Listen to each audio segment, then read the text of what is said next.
Bien, para nosotros una fecha grande, inolvidable, gloriosa, fue la del 26 de julio del año 53.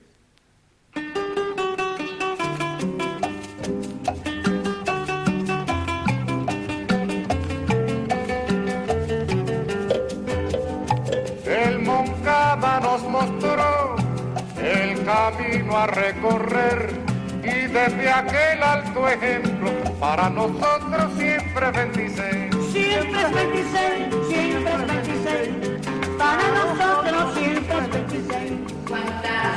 Las claves están en el pasado. Cedemos la palabra al inquieto y audaz investigador, escritor y mejor persona, Roberto Domínguez Lima, que es su autor.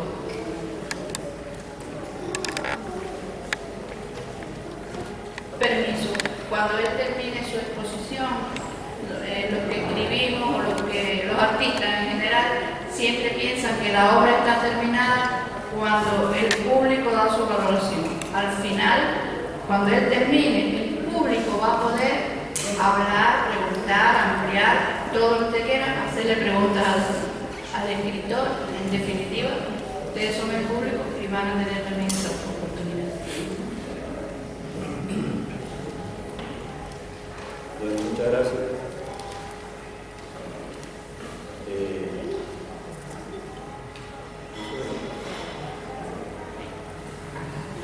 Muchas gracias a todos por las inmerecidas palabras sobre mi persona. Realmente la idea que nosotros teníamos esta noche, que tenemos, es hablar poco del libro, porque el libro está ahí y ya después de la intervención del compañero Rivero, creo que ha quedado clara cuál ha sido la metodología utilizada para relatar el tema, y poco me queda por ampliar sobre su contenido. Sí quisiera dar las gracias a todos ustedes porque hoy había una predicción de que el mundo se acababa. No lo digo de relato, lo digo muy serio. En los medios de comunicación habían lanzado la idea, la falsa noticia, como de costumbre, de que hoy se acababa el mundo. Y ya son cerca de las 9 de la noche y el mundo no se acababa.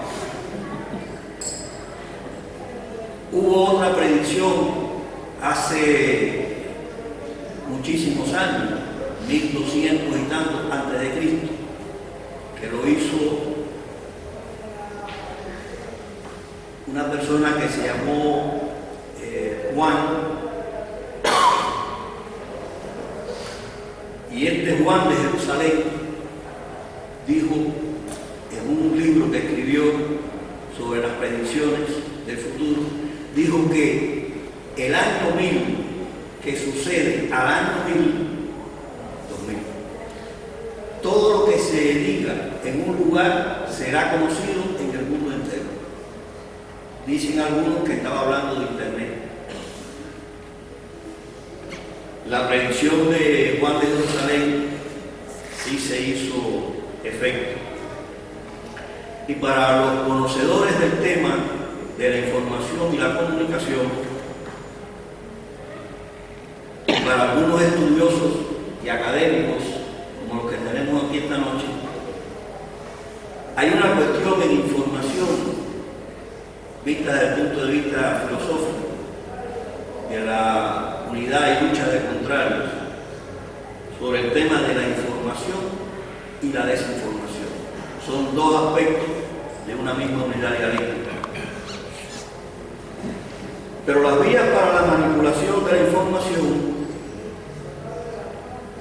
que tiene dos aspectos: el blanco informativo, es decir, hay información pero yo no se la digo, o el ruido informativo, hay información y yo te la pongo como me convenga a mí. Esas son las dos formas que hay de manipular la información. Hace unos días a la ex presidenta argentina Cristina Fernández de Kirchner le hicieron una pregunta sobre un tema que seguramente ha sido de mucho conocimiento en el mundo entero sobre la Segunda Guerra Mundial. Y ella decía, al que le pregunten quién ganó la Segunda Guerra Mundial, va a decir los yanquis. Y sin embargo, cuando usted va a los números, pues está muy lejos de ser la realidad. Y esto quiere decir que precisamente los vencedores son los que escriben la historia. Por eso es que nosotros nos dimos a la tarea de ir a la búsqueda documental del tema de Guantánamo. Porque en Guantánamo generalmente se habla lo que ustedes conocen, es decir, las torturas, la gente que lleva para allá, la gente que está en huelga, pero en ningún caso se hablaba de cómo es posible que los norteamericanos estén allí, en una base. Y el libro, precisamente por lo que le ha explicado el amigo Rivero, lo que hace es ese análisis, ese estudio documental, histórico documental, que va buscando las veces, por ejemplo, que los Estados Unidos trataron de adquirir, de comprar a Cuba a España, que España se negó de nuevo. Y cómo utilizaron en su momento el incidente este del Maine, que él mencionaba, para meterse allí. Lógicamente ellos no solamente estaban buscando España, es decir, Cuba, ellos estaban buscando una serie de posesiones que tenía el decadente imperio en aquel momento español en las Américas y apropiarse de estos territorios. Ya él explicó, en el libro está detallado documentalmente, cronológicamente, cómo fue, qué hicieron, los intentos, bajo qué gobierno se intentó comprarla, con 40 millones de dólares, en fin, la cantidad de veces que se hizo. Y lógicamente, repito que es documentado, es decir, eso tiene información de la Biblioteca del Congreso Norteamericana, de la Biblioteca Nacional, eso está documentado perfectamente, todo el proceso que hubo hasta llegar, como dice él, al establecimiento de la enmienda clara, etcétera, etcétera, el Tratado de París, mediante el cual los Estados Unidos se apropió de esa parte de Cuba y además la posibilidad de intervenciones futuras de Puerto Rico, de Filipinas, si hubo una cantidad de territorios que ellos aprovecharon en esa guerra para quedarse con él. Así que yo en eso no voy a entrar, está en el libro. Cualquier pregunta que ustedes quisieran hacer, me parece que sería oportuna que le hicieran. Nosotros, en la medida posible, podemos responder. Ahora, históricamente, el tema fue también abordado y está incluido en el libro, tanto por Fidel Castro, como abogado también, no solamente como dirigente político, como abogado,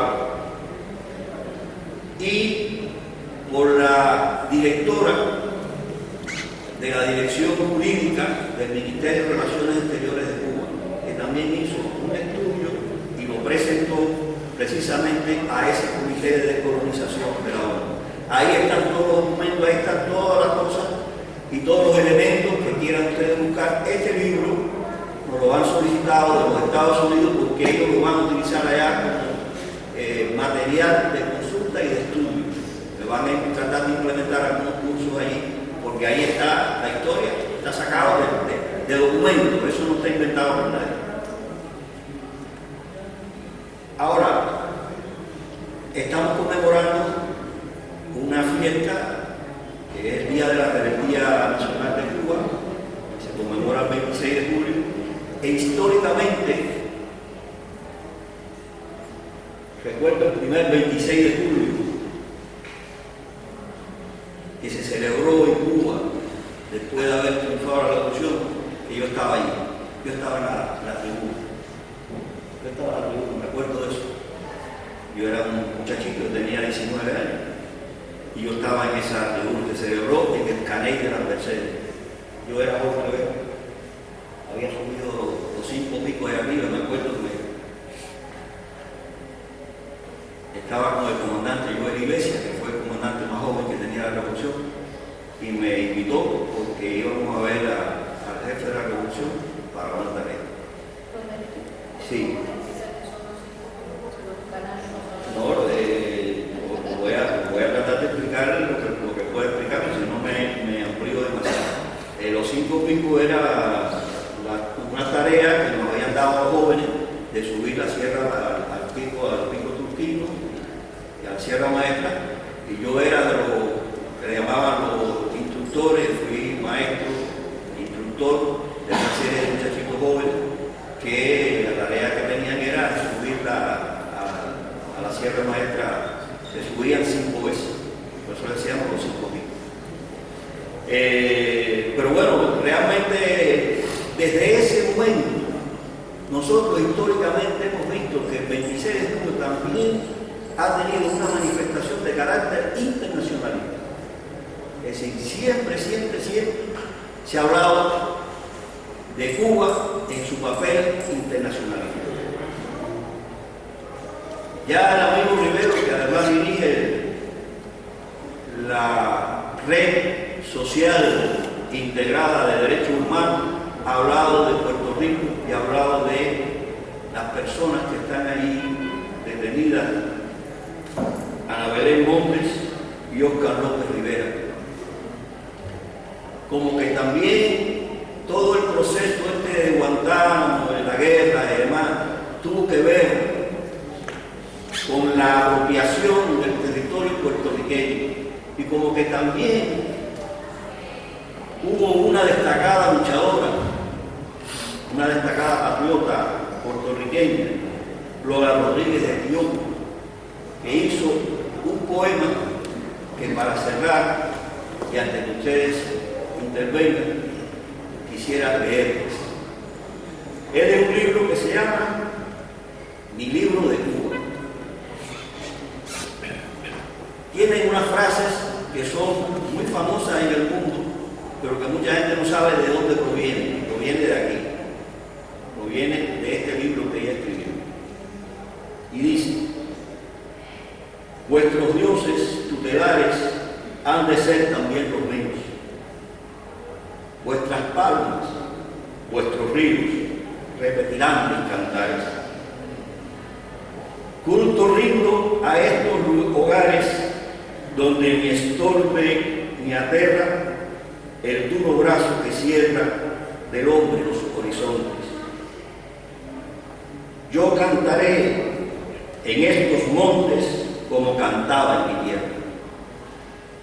Cuba y Puerto Rico son de un pájaro las dos alas, reciben flores y balas sobre el mismo corazón.